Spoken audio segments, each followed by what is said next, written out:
اور چونکہ ہمارے نبی کریم صلی اللہ تعالیٰ علیہ وسلم کی شہادت سب امتوں کو عام ہوگی، اس لیے حضور اقدس صلی اللہ تعالیٰ علیہ وسلم تمام امتوں کے احوال پر مطلع ہے۔ نبی کریم صلی اللہ تعالیٰ علیہ وسلم کی گواہی قطعی و حتمی ہے۔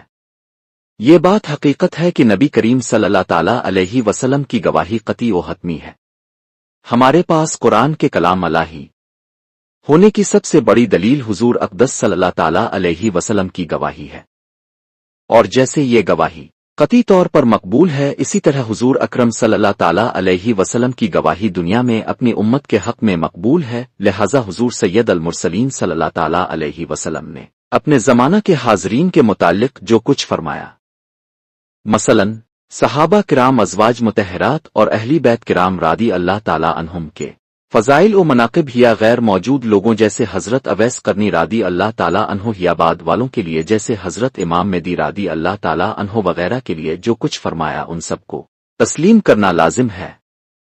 ترجمہ: تاکہ دیکھیں کون رسول کی پیروی کرتا ہے۔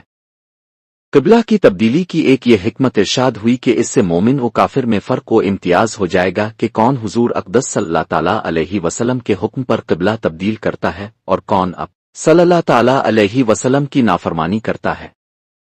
چنانچہ قبلہ کی تبدیلی پر بہت سے کمزور ایمان والے اسلام سے پھر گئے، منافقین نے اسلام پر اعتراض شروع کر دیے، جبکہ پختہ ایمان والے اسلام پر قائم رہے۔ ترجمہ: اگرچہ یہ تبدیلی بڑی گراں ہے، قبلہ کی تبدیلی کو کامل الایمان لوگوں نے تو بڑی خوشدلی سے قبول کیا، لیکن منافقوں پر یہ تبدیلی بڑی گراں گزری۔ منافقت کی علامت: اس سے معلوم ہوا کہ اللہ تعالیٰ کا حکم معلوم ہونے کے بعد قبول کرنے سے دل میں تنگی محسوس کرنا منافقت کی علامت ہے۔ ہمارے معاشرے میں بھی لوگوں کی ایک تعداد ایسی ہے جن میں یہ مرض بڑی شدت اختیار کیے ہوئے ہے، اور اسی مرض کی وجہ سے اللہ تعالیٰ کے احکام پر عمل کرنا ان کے لیے بہت دشوار ہو چکا ہے۔ حالانکہ کامل مسلمان کی شان تو یہ ہے کہ جب اسے اللہ تعالیٰ کا کوئی حکم معلوم ہو جائے تو وہ اس کے سامنے سرے تسلیم خم کر دے اور اپنے نفس سے اٹھنے والی وہ آواز وہیں دبا دے جو اللہ تعالیٰ کے حکم پر عمل کرنے کے معاملے میں اسے روک رہی ہو یا اس کے دل میں تنگی پیدا کر رہی ہو۔ اللہ تعالیٰ مسلمانوں کو ہدایت عطا فرمائے۔ ترجمہ: اور اللہ کی یہ شان نہیں کہ تمہارا ایمان ضائع کر دے۔ قبلہ کی تبدیلی یہودیوں کو ہضم نہیں ہو رہی تھی، اور یہ طرح طرح سے مسلمانوں کو اس کے خلاف بھڑکانے کی کوششیں کر رہے تھے۔ چنانچہ کچھ یہودیوں نے بیت المقدس کی طرف منہ کر کے پڑھی گئی نمازوں کے بارے میں مسلمانوں کے سامنے چند اعتراضات کیے، اور بیت المقدس کی طرف منہ کر کے نماز پڑھنے کے زمانہ میں جن صحابہ کرام رضی اللہ تعالیٰ عنہم نے وفات پائی، ان کی نمازوں کے درست ہونے پر مسلمانوں سے دلیل مانگی تو ان کے رشتہ داروں نے تاجدار رسالت صلی اللہ تعالیٰ علیہ وسلم سے ان کی نمازوں کا حکم دریافت کیا کہ وہ نمازیں ہوئیں یا نہیں۔ اس پر یہ آیت کریمہ نازل ہوئی اور انہیں اطمینان دلایا گیا کہ ان صحابہ کرام رضی اللہ تعالیٰ عنہم کی نمازیں ضائع نہیں ہوئیں، ان پر انہیں ثواب ملے گا۔ یاد رہے کہ اس آیت مبارکہ میں ایمان سے مراد نماز ہے۔ اصل الاصول چیز نبی کریم صلی اللہ تعالیٰ علیہ وسلم کی پیروی ہے۔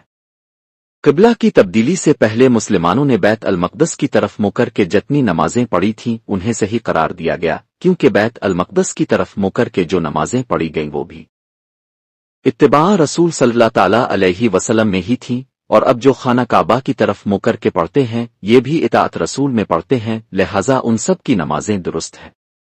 حضور اکرم صلی اللہ تعالیٰ علیہ وسلم بیت المقدس کی طرف منہ کر کے نماز پڑھے،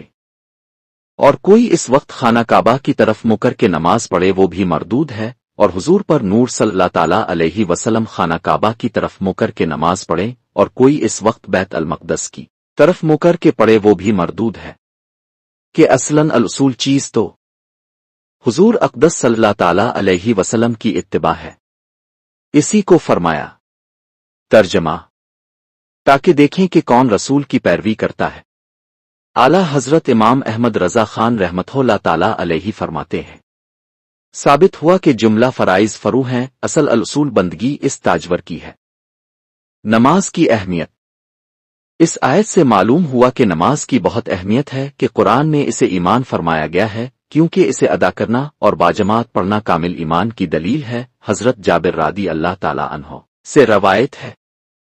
حضور اقدس صلی اللہ تعالیٰ علیہ وسلم نے ارشاد فرمایا، کفر اور ایمان کے درمیان فرق نماز کا چھوڑنا ہے۔ حضرت بریدہ رضی اللہ تعالیٰ عنہ سے روایت ہے، نبی اکرم صلی اللہ تعالیٰ علیہ وسلم نے ارشاد فرمایا، ہمارے اور ان کافروں کے درمیان عہد نماز ہی ہے، جس نے اسے چھوڑا تو اس نے کفر کیا۔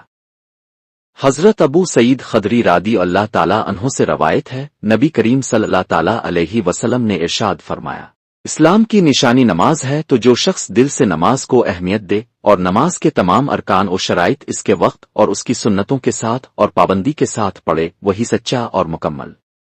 کامل مومن ہے۔